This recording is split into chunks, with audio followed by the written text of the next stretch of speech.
Vamos a dar la bienvenida a nuestro invitado especial en la entrevista central, el embajador Reinaldo Espinal, rector del Instituto de Educación Superior en Formación Diplomática y Consular, doctor Eduardo Latorre, del Ministerio de Relaciones Exteriores. Embajador, muchísimas gracias por ese gran honor de estar con nosotros aquí en Esferas de Poder.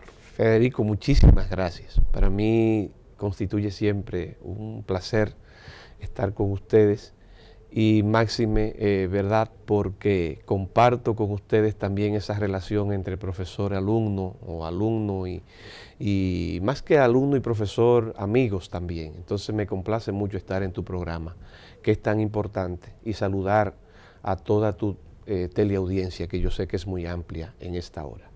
Realmente yo sé que la Escuela Diplomática de la Cancillería debe sentirse muy orgullosa de tener un profesor con su formación, su calidad, su capacidad. Y no lo digo por tratar de congraciarme con usted, sino porque realmente hay que reconocer la calidad y a la gente hay que decírsela también. Bueno, No porque usted sea mi profesor, sino porque realmente hay mucha calidad en su preparación. Profesor. Muy generosa tus palabras, muchas gracias. Sí. Fíjese, a propósito de eso, quisiéramos saber cómo anda la formación diplomática en la República Dominicana y qué pasos pudiéramos avisorar de que hay realmente con el fortalecimiento en la preparación y la formación actualmente.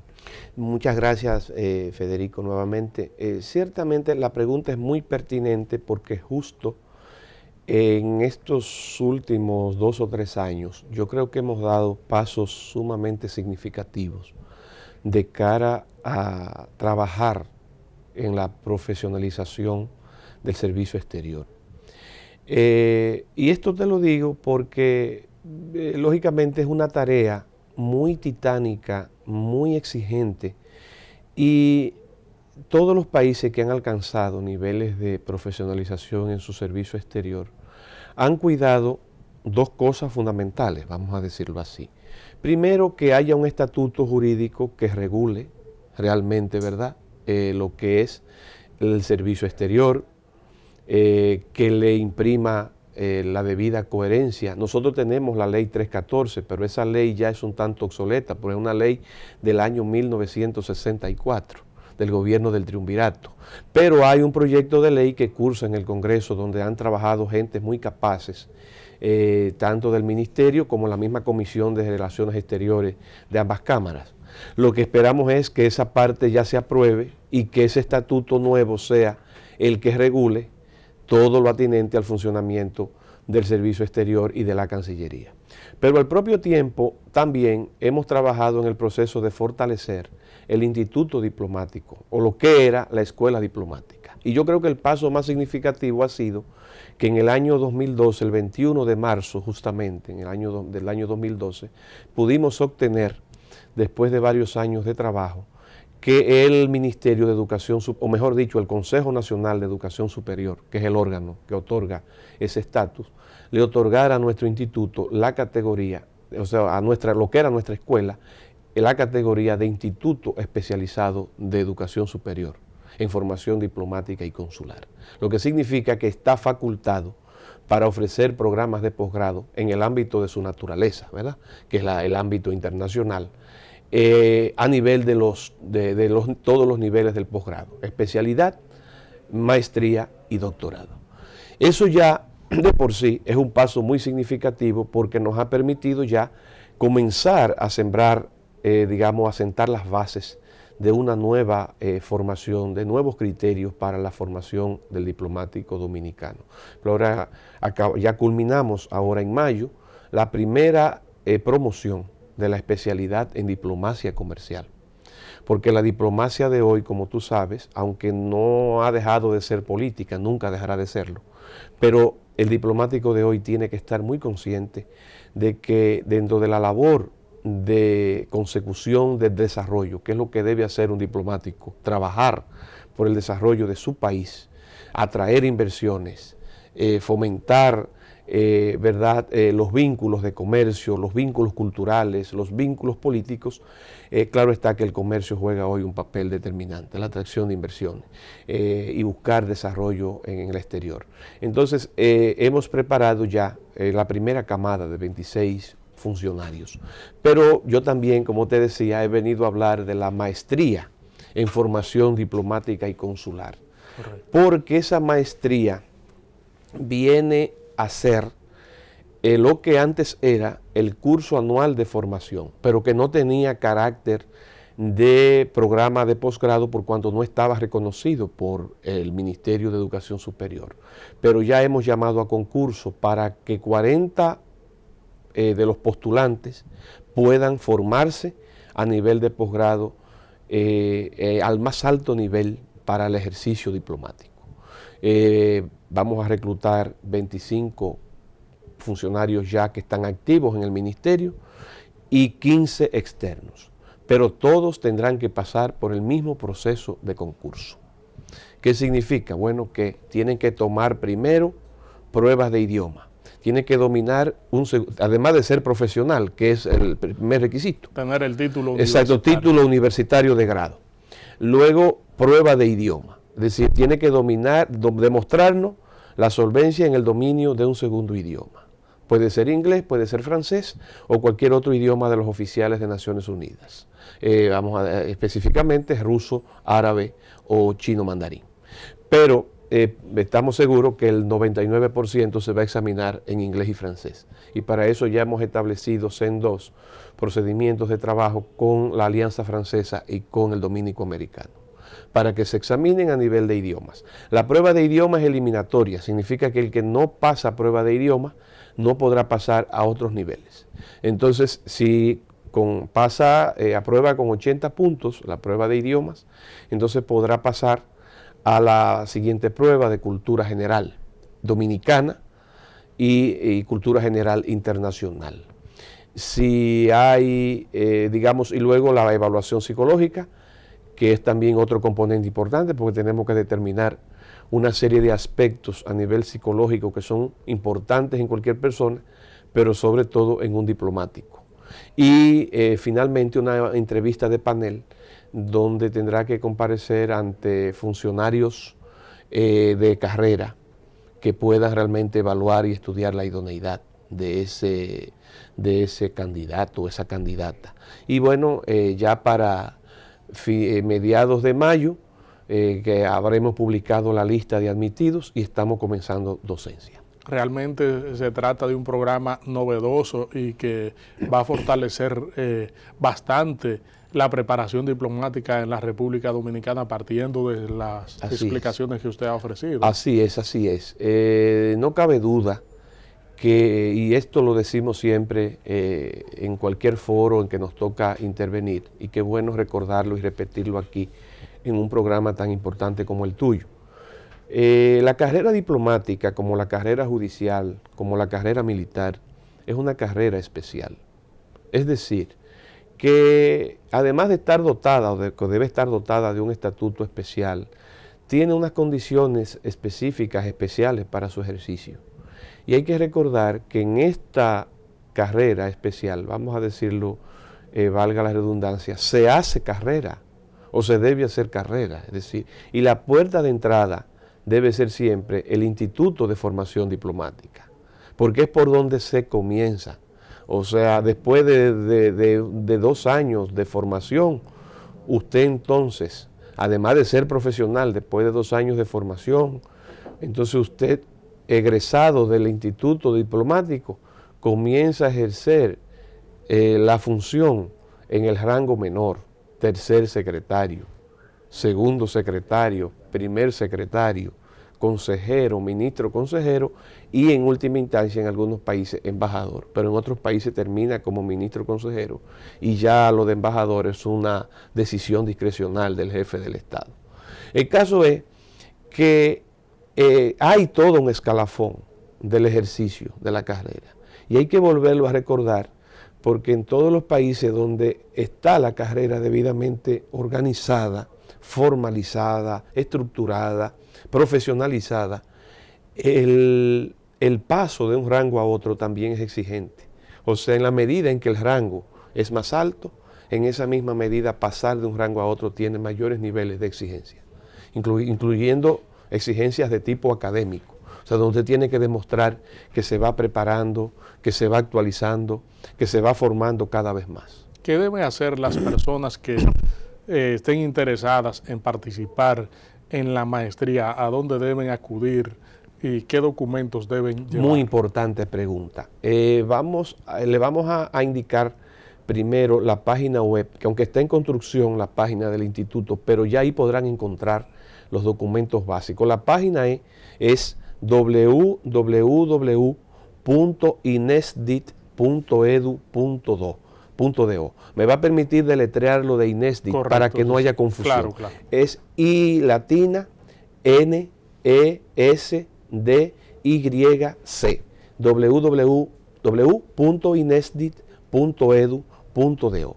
Ahí podrá descargar el formulario de solicitud de admisión, que estamos pidiendo que lo pueden llenar, y en otro acápite de la misma página va a encontrar los requisitos del concurso y va a encontrar un correo electrónico del departamento de admisiones de nosotros, donde puede enviar escaneado el mismo formulario. ¿Qué esperamos? Hemos dado un corte al día 4 para recibir los formularios nada más. La documentación complementaria nos la pueden entregar el día 11 de abril, todavía, hasta esa fecha. ¿En qué consiste esa documentación? Bueno, primero que todo, el título de grado tiene que estar debidamente legalizado, ¿verdad? Récord de nota, título de grado, certificado y legalizado por el Ministerio de Educación Superior. Luego también el acta de nacimiento original, certificado médico, copia de cédula, todos esos documentos que son básicos, pero lo que suele llevarle un poquito más de tiempo al postulante son los documentos ya legalizados y certificados por el Ministerio de Educación Superior. Y ya el día 11, es decir, es la fecha de corte para que nos entreguen esos documentos, y después de Semana Santa, Dios mediante, terminada Semana Santa, estaremos iniciando ya las pruebas formalmente. Vamos a solicitar su anuencia para hacer una pausa aquí en Esferas de Poder, y en breve regresamos con el rector del Instituto de Educación Superior en Formación Diplomática y Consular de la Cancillería, el embajador Reinaldo Espinal. Estamos conversando aquí en Esferas de Poder con el rector del Instituto de Educación Superior en Formación Diplomática y Consular del Ministerio de Relaciones Exteriores, el embajador Reinaldo Espinal.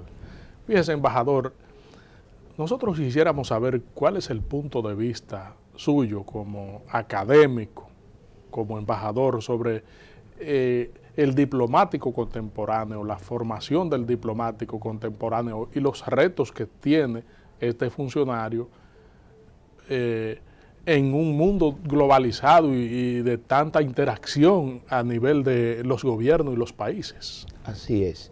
En efecto,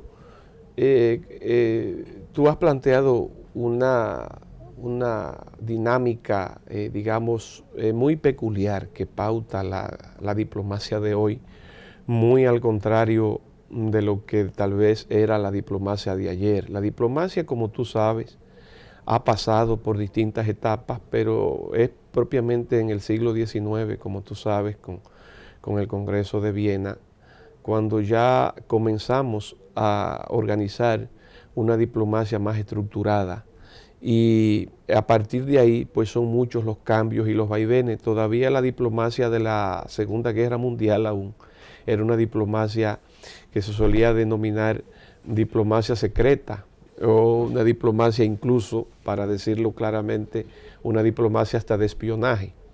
Pero la diplomacia de hoy es una diplomacia que debe ejercerse en otro contexto, en un contexto donde hay una sociedad que procura mayores niveles de transparencia, mayores niveles, digamos, de democratización, mayor incidencia de nuevos actores con los cuales el diplomático de hoy también debe interactuar, porque si bien es cierto que antes, como se decía, los textos clásicos establecían que los sujetos de derecho internacional son los estados, son las organizaciones internacionales. No menos cierto es que hay nuevos actores en la vida internacional, como el caso de las ONGs internacionales, como el caso de, digamos, de las transnacionales, empresas transnacionales, como es el caso de los mismos medios de comunicación. Todos esos actores inciden en la vida internacional. Y el diplomático de hoy debe estar facultado, debe estar preparado para saber interactuar y participar y lograr resultados en ese ámbito en el cual el poder se ha diversificado. El poder de la sociedad ya no está en un solo ámbito o en dos ámbitos, y ni siquiera, repito, son los estados ya los únicos poseedores de ese atributo de poder. Ya hay muchísimas instancias y el diplomático, en aras de lograr satisfacer los objetivos de la política exterior de su país, debe saber interactuar con esto. Tiene que saber que está inmerso en un mundo nuevo en el cual, digamos, el poder de la comunicación ha trascendido las barreras del tiempo y del espacio. Y en ese sentido debe estar, digamos, cada vez más presente, ¿verdad?, en la dinámica de los acontecimientos, para cumplir con esas funciones que la Convención de Viena de 1961, que el estatuto que regula la vida diplomática, ¿verdad?, el ejercicio diplomático contemporáneo, le acuerda al diplomático esas 4 funciones específicas, que es proteger, negociar, informar y representar. Esas 4 funciones específicas, pero que hoy tienen mayores niveles de exigencia. Es una diplomacia además que se ha vuelto muy técnica, una diplomacia muy técnica. Ese mismo tema al que yo te aludía, que te hablaba de la diplomacia comercial, por ejemplo. Imagínate tú todos los temas técnicos que se discuten en un ámbito como la Organización Mundial del Comercio. Ahí se discuten temas de propiedad intelectual, acceso a mercado, dumping, antidumping, solución de controversias. Todos esos temas el diplomático de hoy tiene que saber, porque en esa esfera, en ese espacio, se juegan todos los temas capitales del comercio mundial. Pero tenemos el tema de los derechos humanos, tenemos el tema de las nuevas variantes del derecho internacional, derecho del mar, derecho humanitario, derechos humanos, como ya dije, nuevas organizaciones internacionales que van naciendo, que van procurando nuevos ámbitos de poder. Entonces, el diplomático de hoy necesita ampliar su mirada, necesita fortalecer cada vez más su capacidad de comprensión y de interacción en ese contexto tan exigente, tan diferente al contexto de ayer.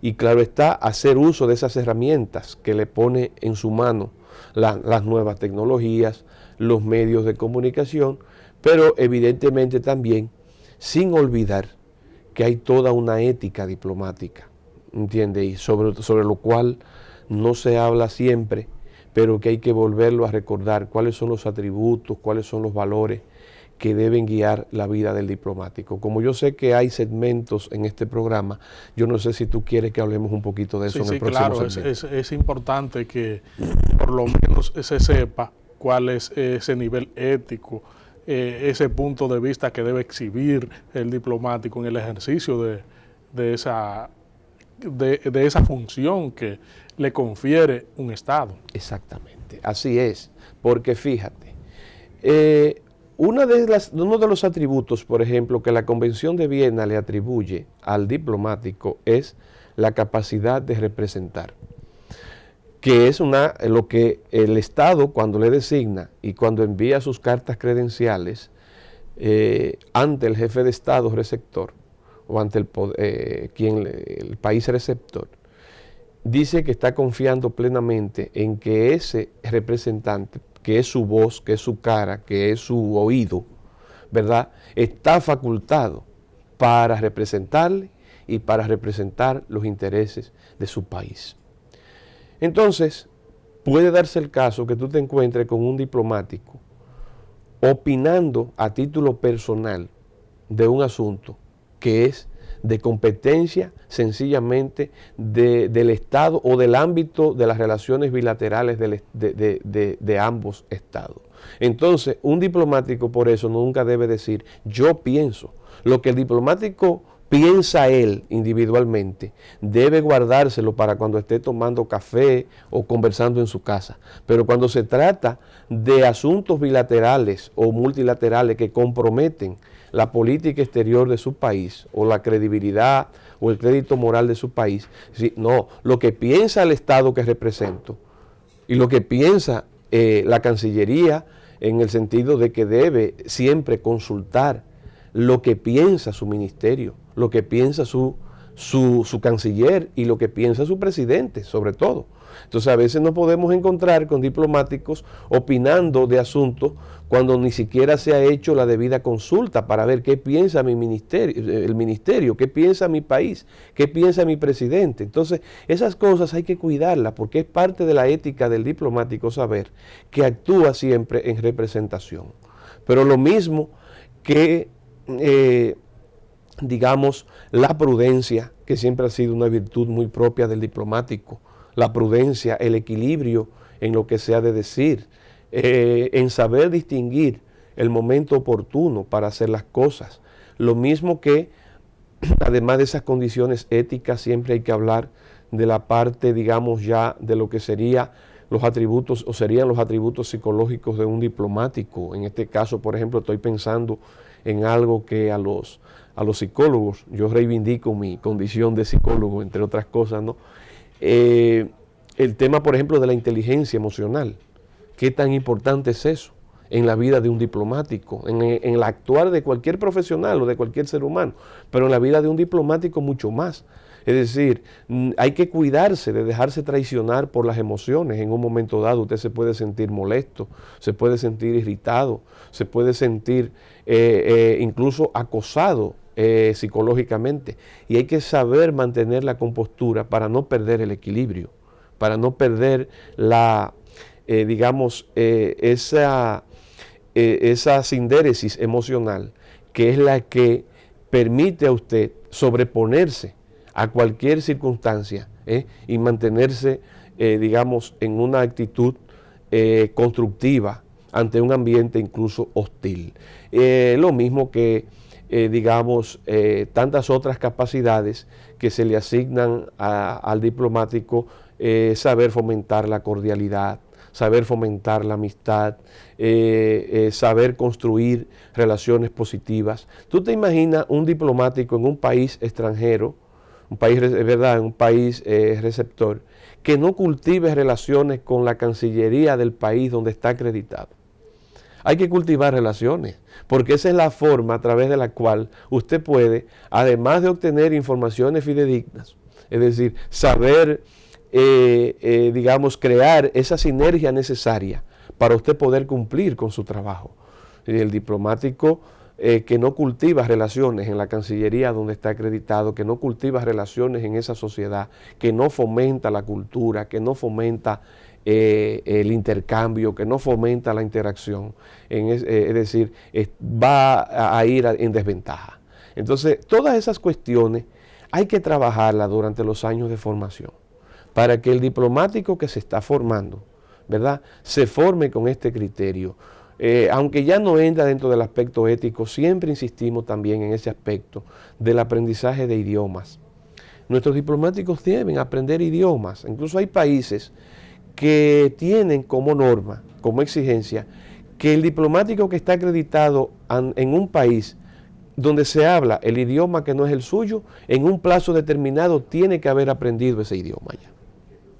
Si usted está acreditado en Rusia, si está acreditado en Alemania, debe en un tiempo determinado saber hablar ese idioma, porque es un plus que se le agrega a su ejercicio, además de que es una forma de ampliar la cultura, de ampliar la comprensión intercultural, de profundizar, ¿verdad?, digamos, en culturas ricas, y todo eso enriquece la relación bilateral, enriquece la misma formación del diplomático, y sobre esos aspectos hay que insistir. Es decir que, como tú podrás darte cuenta, es un ejercicio que comporta muchas exigencias a nivel humano, a nivel ético y a nivel de preparación técnica.